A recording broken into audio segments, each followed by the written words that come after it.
So the need for green energy is growing, and it's even more urgent now after, well, the developments in Ukraine and the fact that we want to become more and more independent in our energy sources.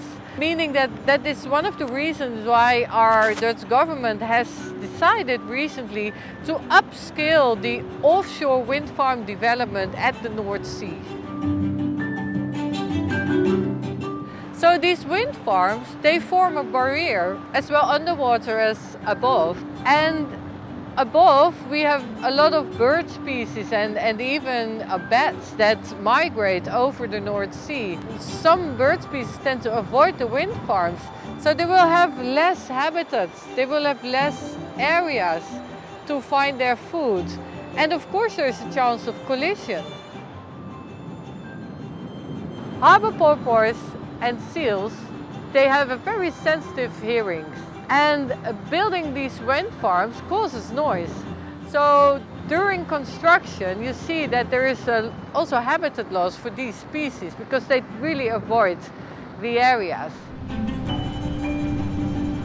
While this may affect marine biodiversity on a large scale, locally offshore wind farms could also have a positive contribution to biodiversity.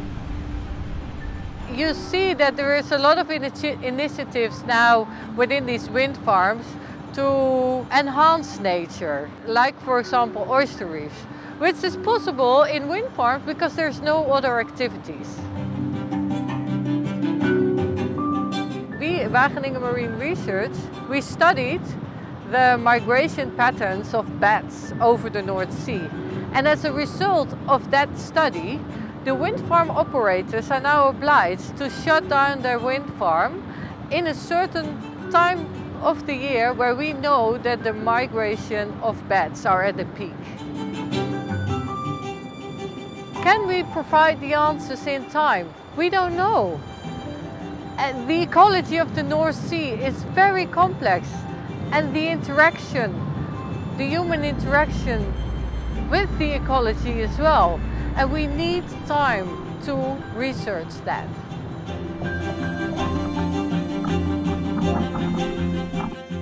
My personal drive started already when I studied in Wageningen, where I started to become fascinated by this human interaction with nature.